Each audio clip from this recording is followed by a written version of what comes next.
మన ప్రియతమ నాయకుడు ముఖ్యమంత్రి గారి చేతుల మీదుగా మరి ఆవిష్కరించుకొని ఇక్కడ సభ ఏర్పాటు చేసుకొని విచ్చేసి వేదిక మీద కూర్చున్న పెద్దలందరికీ, వేదిక ముందు కూర్చున్నటువంటి సోదర సోదరీమణులకు, స్కూల్ నుంచి వచ్చినటువంటి పిల్లలకు, అదేవిధంగా పత్రికా మిత్రులకు, ఇతర ప్రముఖులందరికీ కూడా నా యొక్క హృదయపూర్వక నమస్కారం. మరి మాట్లాడిన పెద్దలందరూ కూడా జ్యోతిరావు పూలే గారి గురించి చాలా వివరంగా చెప్పారు. ఆయన ఒక సంఘ సంస్కర్త, సామాజికవేత్త. మరి ఆ రోజుల్లో మరి కుల వివక్ష, అసమానతలు ఉండేవి, మరి అవి తొలగిపోవాలని పోరాడినటువంటి వ్యక్తి. మరి మహిళలను కూడా ఆ రోజు తక్కువగా చూసేవాళ్ళు, చదువుకోకుండా ఉండే విధంగా పిల్లలు చదివించేవాళ్ళు కాదు.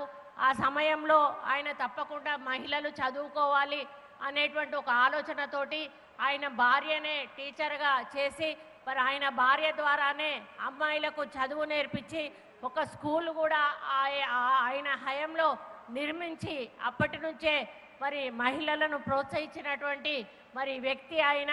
అదేవిధంగా మరి కుల వివక్షకు వ్యతిరేకంగా పోరాడారు.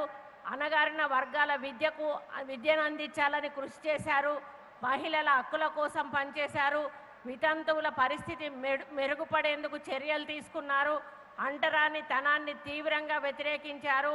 మరి ఇటువంటి కార్యక్రమాల్లో వారు సామాజికవేత్తగా చాలా మరి కార్యక్రమాలు చేయడం జరిగింది. మరి ఈరోజు మనం గర్వపడాల్సిన రోజు. ఎందుకంటే మన ముఖ్యమంత్రి గారు బీసీల పక్షపాతి. మరి మన రాహుల్ గాంధీ గారు కూడా బీసీల పక్షపాతి. ఆయన బీసీలను పైకి తీసుకురావాలి అని మరి వారు భారత్ జోడో యాత్రలో తీసుకున్న నిర్ణయాన్ని గౌరవిస్తూ మన ముఖ్యమంత్రి గారు ఇక్కడ 42% బీసీ రిజర్వేషన్ అమలు చేయాలని చెప్పి ఇక్కడి నుంచి కేంద్రానికి పంపించిన మొట్టమొదటి రాష్ట్రం మన తెలంగాణ రాష్ట్రం అనే సందర్భంగా నేను తెలియజేస్తూ ఉన్నాను. మరి ముఖ్యంగా ఇక్కడ కూర్చున్న పిల్లలు మీరందరూ కూడా మీరు లేచి జనగణమన చదివేటప్పుడు చూస్తే అందరూ కూడా ఒకటే డ్రెస్ తోటి చూడడానికి చాలా ముచ్చటగా అనిపించారు. మరి గతంలో ఆడపిల్లలకు వేసుకోవడానికి సరిగా డ్రెస్సులు కూడా ఉండేవి కావు. కానీ మన ప్రభుత్వం వచ్చినాక మన ముఖ్యమంత్రి గారు మొదటి రోజే పిల్లలకు మరి స్కూల్ దుస్తులు అందించడము, పుస్తకాలు అందించడము, అదేవిధంగా మరి టిఫిన్స్ పెట్టకపోవడం, బ్రేక్ఫాస్ట్ లేకపోవడం వలన పిల్లలు కొంతమంది స్కూల్కు రావడం తగ్గిపోతున్నారని బ్రేక్ఫాస్ట్ను కూడా ఈరోజు స్కూళ్ళల్లో పెట్టించడం వలన మరి పిల్లల సంఖ్య కూడా పెరిగింది. మధ్యాహ్న భోజనం కూడా ఒక మంచి మరి మెను ఏర్పాటు చేసి దానికి కూడా నిధులు మరి కేటాయించి ఎక్కువ ఈరోజు మనకు కాస్మెటిక్స్కి కానీ ఫుడ్కు కానీ మరి డబ్బులు పెంచి ఈరోజు మంచి నాణ్యమైన ఫుడ్ను మీకు అందిస్తూ మరి మంచి ఇంగ్లీష్ విద్యని మీకు అందిస్తూ మరి ముఖ్యంగా మహిళలు గర్ల్స్ బాగా చదవాలి అని చెప్పి మరి వారు ఎంతో మరి ఆ పట్టుదలతోటి వారి యొక్క నిర్ణయాలు తీసుకుంటా ఉన్నారు. అదేవిధంగా ఈరోజు మనకి ఇందిరమ్మ ఇండ్లు కానీ ఉచిత కరెంటు కానీ మరి ఇటువంటివి ఇస్తూ ప్రోత్సహిస్తూ మనల్ని ముందుకు నడిపిస్తూ ఉన్నారు.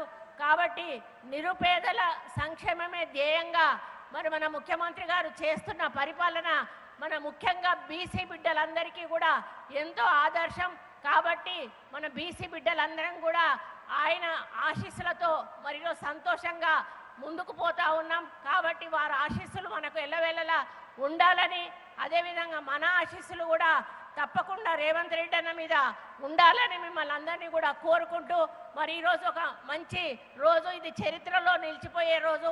మరి ఏ రాష్ట్రంలో ఏ ముఖ్యమంత్రి చెయ్యని ఒక ఆలోచన చేసి ఈరోజు ఒక మహామహుల విగ్రహాలను ఆవిష్కరించినందుకు వారు చరిత్రలో మన ముఖ్యమంత్రి గారు నిలిచిపోతారని తెలియజేస్తూ వారికి వేదిక మీద నుంచి కృతజ్ఞతలు తెలియజేస్తూ సెలవు తీసుకుంటా ఉన్నాను. జై హింద్. ఇప్పుడు గౌరవనీయులు రాష్ట్ర ట్రాన్స్పోర్ట్ మినిస్టర్ శ్రీ పొన్నం ప్రభాకర్ గారు.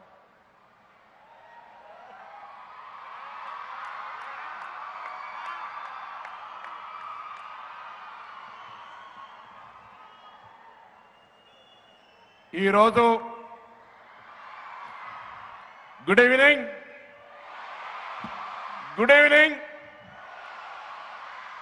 ఈరోజు ఒక చారిత్రాత్మకమైనటువంటి దినం.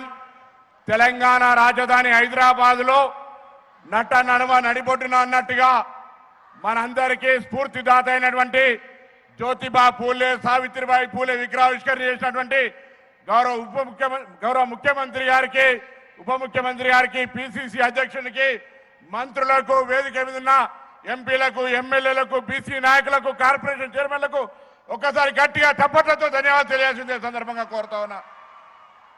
ఈ రోజు మహాత్మా జ్యోతిబా పూలే పేరు వింటేనే సావిత్రిబాయి పూలే పేరు వింటేనే ఒక చరిత్రలో మార్గదర్శకులుగా మనం ఈ రోజు ఇక్కడ ఉండి మాట్లాడగలిగేటువంటి స్థాయిని సంపాదించుకునేటువంటి స్ఫూర్తి ప్రదాతలు వాళ్ళు.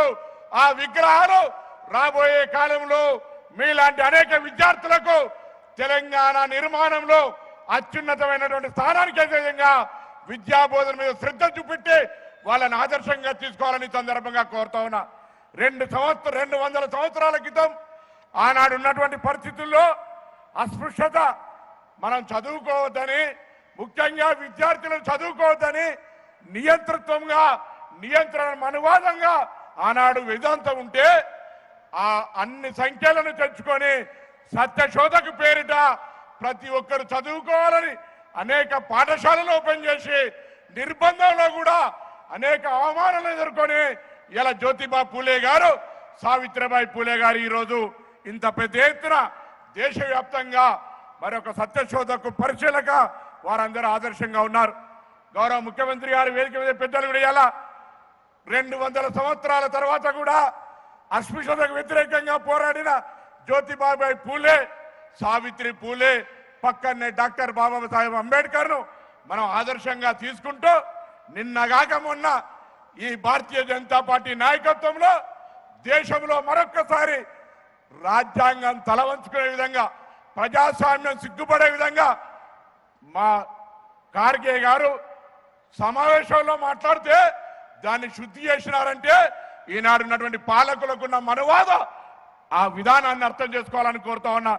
ఒక ఖార్గే గారు చాలా కష్టపడి తల్లిదండ్రులను ఆనాడు ఆత్మాహుతి అయినటువంటి పరిస్థితులలో ఎదిగి ఇలా ఒక అఖిల భారత కాంగ్రెస్ అధ్యక్షుడిగా వారు ఒక సమావేశంలో పాల్గొంటే ఆ సమావేశ స్థలాన్ని శుద్ధి చేసేటువంటి మనవాద ఆకాంక్షలు ఉన్నటువంటి భారతీయ జనతా పార్టీ గురించి ఆలోచన చేయాలి.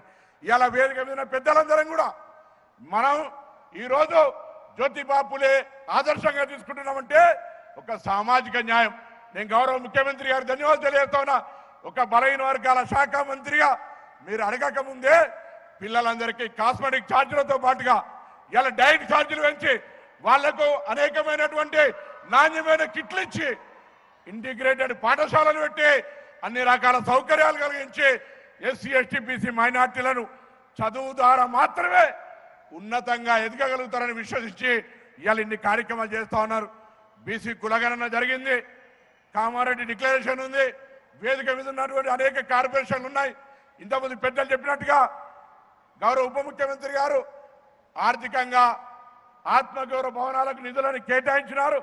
త్వరలోనే ఆ జీవోలను ఇచ్చి ఆత్మగౌరవ భవనాలను నిర్మాణం చేయడమే కాక కార్పొరేషన్ల ద్వారా స్కిల్ డెవలప్మెంట్ కావచ్చు, ఉపాధి అవకాశాల విధంగా త్వరలోనే మీ అందరితోటి సమావేశం ఏర్పాటు చేసి ఈ తెలంగాణ బలహీన వర్గాలకు సంబంధించి ఏదైనా న్యాయం కావాలంటే అడగగలిగేటువంటి కాంగ్రెస్ పార్టీ ప్రజాస్వామ్యం వేరే పార్టీల్లో బలహీన వర్గాల గొంతు కూడా ఇప్పేటువంటి అవకాశం లేని నియంతృత్వ పార్టీలు ఉన్నప్పటికీ కాంగ్రెస్ పార్టీలో బలహీన వర్గాలకు సంబంధించి న్యాయం జరగాలంటే అడగగలిగేటువంటి బలహీన వర్గాల నాయకత్వం ఐక్యంగా అటు కేశవరావు గారు, ఇటు హనుమంతరావు గారు, అటు నవీన్ యాదవ్, అనిల్ యాదవ్, అంజన్ యాదవ్, ఇటు నాగేందర్ గారు అందరం కూడా ఈ రోజు వాకిటి శ్రీహరి గారు, కొండ సురేఖ గారు, మహేష్ గౌడ్ గారు ప్రతి ఒక్కరం కూడా ప్రకాష్ గౌడ్ గారు, శంకర్ వీర్లపల్లి గారు, మక్కల్ సింగ్ గారు, ఆది శ్రీనివాస్ గారు అందరం కూడా ఇలా తెలంగాణ బలహీన వర్గాలకు న్యాయం జరగాలనేటువంటి సంకల్పంతో గౌరవ ముఖ్యమంత్రి గారిని ఉప ముఖ్యమంత్రి గారిని ఎప్పుడు కలిసినా బలహీన వర్గాల సంక్షేమానికి ఎటువంటి కార్యక్రమాలు తీసుకున్నా ముందుకు పోయే విధంగా సహాయ సహకారాలు ఇస్తున్న వారికి ధన్యవాదాలు తెలియజేస్తూ ఇంకా మనం ఏదైతే కామారెడ్డి డిక్లరేషన్లు పెట్టామో ఆర్థిక భారం లేనటువంటి అన్ని కూడా కొంత జీవోల ద్వారా అమలు చేసే అవకాశం ఉంది కాబట్టి చేయాలని వాళ్ళందరూ కూడా రేపు పొద్దున బీసీ మంత్రిగా ఏమైంది అనేటువంటి పరిస్థితులు ఉంటాయి కాబట్టి ఆల్రెడీ ప్రభుత్వంలో చర్చ చేస్తూ ఉన్నాం, ఒకటికొకటి అన్ని అమలు చేస్తూ ఉన్నాం కాబట్టి తప్పకుండా చేస్తామనే మాట కూడా ప్రభుత్వం తరఫున విశ్వాసం చెప్తూ మరొక్కసారి జ్యోతిబాయి పూలే సావిత్రిబాయి పూలే యొక్క ఆలోచన విధానం ఉన్నతంగా ఎదగడానికి చదువే మూల కారణం. కాబట్టి ఆ చదువుకునేటువంటి కన్నటువంటి నా సోదరిమణులు వారిని ఆదర్శంగా తీసుకొని భవిష్యత్ తెలంగాణలో ఉన్నత స్థానాలకు ఎదగాలని ఆకాంక్షిస్తూ ఆ విగ్రహ ఏర్పాట్లో సహకరించిన ప్రతి ఒక్కరికి హృదయపూర్వకంగా, ముఖ్యంగా ముఖ్యమంత్రి గారు ఎప్పటికప్పుడు ఏమైంది విగ్రహం అని అడిగేటువంటి వారు, అయ్యి నుంచి రాంగా పోంగా ఏమైతుందని అడిగేటువంటి వారు,